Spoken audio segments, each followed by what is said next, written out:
The Shunning is a really great film. It's not perfect, but I really enjoyed it so much that I got to the end of it and I'm really desperate to watch the next film. This is the first of three films. It's also called Beverly Lewis's The Shunning because it's based on Lewis's Heritage of Lancashire County trilogy. I haven't read the story, so I can't compare it, but based purely on this film, I really enjoyed it. But what I will say is that there are some inaccuracies, and also, if you know nothing about Amish life, please don't make this your introduction because not only are there inaccuracies, but it doesn't necessarily paint the Amish in a very positive light.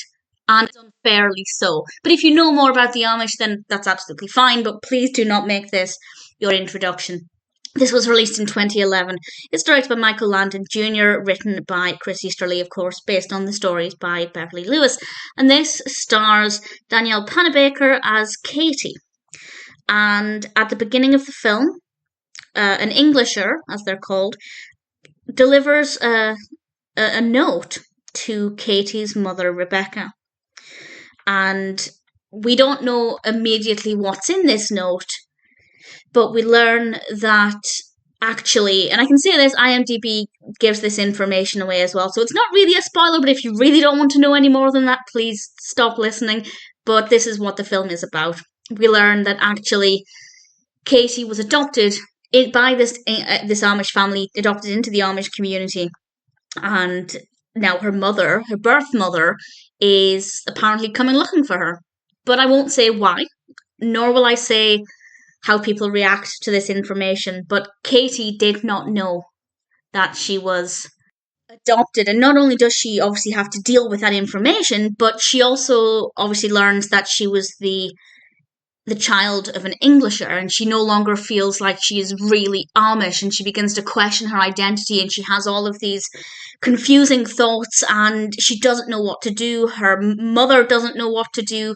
Her father does not come across as a nice person for the most part, and that's difficult to deal with, but at the same time, I don't necessarily think his reaction was unbelievable. It's just not the easiest to watch.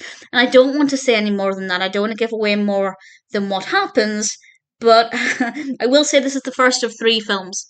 I did read some reviews online after watching this just to see what other people thought, and one review was complaining that there were too many unanswered questions. I said, well, yes, this is the first of three. Presumably, those questions will be answered in the next film.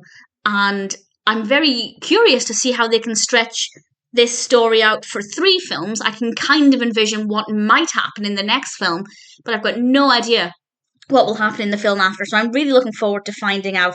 But it is a really interesting story, and it did make me wonder. It made me wonder what Katie would feel like in that moment, to not only find out that her parents aren't her birth parents, but also to find out that she was born, in theory, into a community that was nothing like her own, and by blood, she isn't Amish. And that's a lot for a young girl to deal with, and it's very interesting. She's a very likable character as well. She's definitely a likable protagonist, so it was very easy to follow her story and become emotionally involved in what was happening. I really enjoyed it. I really thoroughly did. Yes, there are some inaccuracies. If that's something you'll have a problem with, it's worth bearing in mind. And as I said, it doesn't necessarily paint the Amish in a positive way. There wasn't really anything about this that suggested there was anything good about being Amish or about the Amish way of living. And not necessarily that the film had to. It's not like the film was an advertisement for Amish life, but there's more to it than this. So if you are completely unfamiliar with Amish life, I'd say please just don't make this your introduction because it doesn't sit very well. But if you are familiar with Amish people and you're already knowledgeable about what the Amish community is typically like, then absolutely give it a watch. I think you'll really enjoy it. I certainly did. I thoroughly enjoyed the story. I thought Katie was very likable, and I'm very, very keen to find out what happens next. I really enjoyed The Shunning, and I'm very happy to recommend it.